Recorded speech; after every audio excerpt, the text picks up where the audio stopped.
Assalamualaikum warahmatullahi wabarakatuh. Selamat pagi dulur-dulur. Pagi ini saya bersama Honda CB 150R, di mana motor ini genap berusia 1 tahun. Jadi tentunya selama pemakaian tersebut ada sesuatu hal yang mungkin menjadi kekurangan daripada motor ini. Dulu sebelum membeli motor ini, yang saya lakukan mungkin juga sama seperti yang kawan-kawan lakukan, yakni melihat review di YouTube ya kawan-kawan ya, untuk memperoleh informasi yang valid. Tentu dari masing-masing reviewer itu punya track dan pengalaman yang berbeda-beda. Jadi soal kenyamanan saya tidak banyak komentar karena untuk tinggi badan saya yang sekitar kurang lebih 167, ini menurut saya aman-aman saja, apalagi motor ini stangnya sudah dibuat agak lebih tinggi ya daripada CB pendahulunya, karena tidak bisa dipungkiri bahwa kenyamanan saat berkendara itu juga dipengaruhi oleh tinggi badan seseorang. Dan sebelumnya saya ucapkan beribu-ribu terima kasih atas dukungan kawan-kawan. Mungkin hanya bisa berucap lewat doa dari jauh. Semoga kawan-kawan ini selalu dan senantiasa dalam lindungan Tuhan Yang Maha Esa, serta dilancarkan usahanya, dan yang tidak kalah penting adalah didekatkan jodohnya. Amin ya robbal alamin. Seperti yang kalian saksikan, yang kemarin sempat mampir di channel kecil ini, bahwa motor ini kesehariannya saya gunakan untuk menempuh medan yang ekstrim. Jadi bisa kawan-kawan cek bahwa medan Kapak Munjungan itu kondisinya seperti apa. Jadi nanjak habis bro. Bahkan kalau kita tidak rajin dalam memberikan perawatan, bisa jadi motor kita akan mudah sekali turun performa.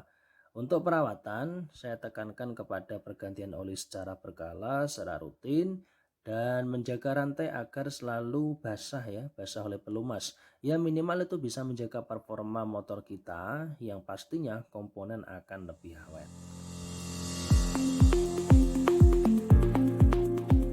Oke kawan-kawan, pertama yang ingin saya bahas selama pemakaian 1 tahun tersebut, bahwa untuk kekuatan daripada motor ini sudah tidak diragukan lagi ya kawan-kawan, karena memang cc-nya gede, kompresinya juga gede, sehingga medan naik turun bukan lagi hambatan untuk CB ini.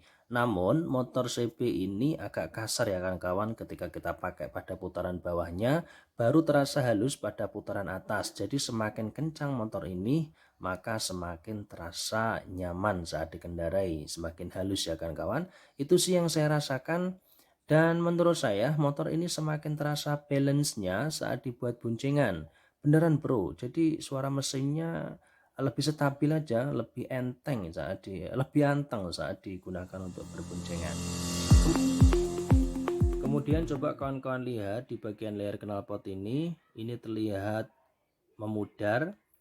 Jadi lebih bagus punyanya CB Verza ya bro ya.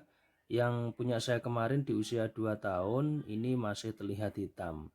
Jadi agar knalpot kawan-kawan lebih awet, jangan terbiasa mencuci motor pada saat mesin dalam kondisi panas. Selain warna catnya yang cepat pudar, ini juga akan menyebabkan knalpot lebih mudah keropos. Jadi kalau kawan-kawan mencuci motor di tempat yang mungkin tempatnya jauh dari rumah, jadi sebaiknya tunggu dulu sampai mesin turun suhunya, jadi baru kemudian dicuci. Selanjutnya adalah bagian engine-nya kawan-kawan. Kita bahas bagian engine-nya, bagian mesin ya. Kemarin saya betul-betul jengkel pada motor ini karena pas akan berangkat kerja, tiba-tiba motor saya ini mati. Jadi bukan mati total ya, starternya masih hidup namun mesinnya tidak mau menyala kan kawan. Saya pikir ini businya ya yang mati ya. Tapi rasanya tidak mungkin kalau businya mati, karena melihat usia pemakaian motor ini yang kemarin baru sekitar 5 bulanan. Namun feeling saya langsung menjurus kepada kompresi kawan-kawan, karena saya coba injak kickstarternya ini loss kawan-kawan, jadi tidak terasa tidak ada tekanan. Jadi coba kawan-kawan perhatikan pada motor yang normal, coba kita injak kickstarternya, ini kan seperti terasa ada ganjalan, ada tekanan ya kawan-kawan ya. Coba. Nah ini seperti ada sesuatu yang mengganjal. Nah sedangkan saat kehilangan kompresi ini, maka ketika kita injak kickstarternya ini terasa loss kawan-kawan, jadi terasa ringan dan tanpa ganjalan saat kita injak. Jadi untuk kawan-kawan memang kehilangan kompresi ini sulit terdeteksi, agak membingungkan karena sistem pengapian juga normal, starter juga bisa nyala, tapi mesin tetap tidak mau menyala. Nah, jika kawan-kawan mengalami hal serupa, maka pertama yang bisa kalian lakukan adalah bawa ke bengkel dulu sebagai pertolongan pertama. Jadi kawan-kawan ini bisa membuka busi motor kalian lalu kemudian teteskan oli yang masih bagus. Bukan oli bekas kan kawan, karena ini akan masuk ke sistem pembakaran. Jadi usahakan oli yang masih bersih, jangan gunakan oli yang keruh dan kotor. Kasih saja secukupnya, kemudian coba kalian injek kickstarternya kembali sambil menutup lubang busi ya, bisa menggunakan tangan atau bisa juga menggunakan kain. Lakukan terus sampai tekanan kembali normal. Oke, selesaikan kawan. Setelah itu masalah kompresi hilang selesai dan mesin sudah bisa nyala kembali. Itu sih kawan-kawan yang saya lakukan kemarin, dan alhamdulillah motor saya sudah bisa kembali normal.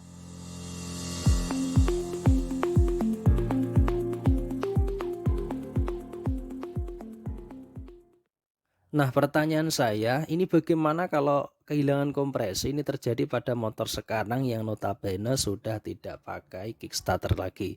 Apa harus dengan didorong kan kawan? Nah, tentu kawan-kawan ini yang lebih paham tentang mesin, lebih kompeten ya untuk menjawab. Kemudian coba kita cek speedometernya. Oke, sudah mencapai sekitar 8.864 km. Jadi dalam pemakaian 1 tahun tersebut ini sudah mencapai 8.864 km kan kawan. Kemudian coba kita cek kondisi gear dan rantainya.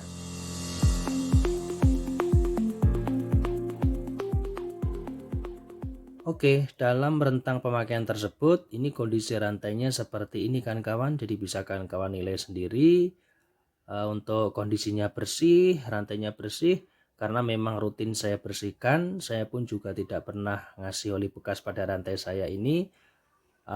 Pastinya rantai juga tidak berisi ya kan kawan. Gear juga masih tebal kelihatannya, padahal jarak tempuhnya sudah 8.864 km dengan menempuh medan yang jauh dan medan yang terkenal sulit ya, nanjak kawan-kawan ya, nanjak parah pokoknya.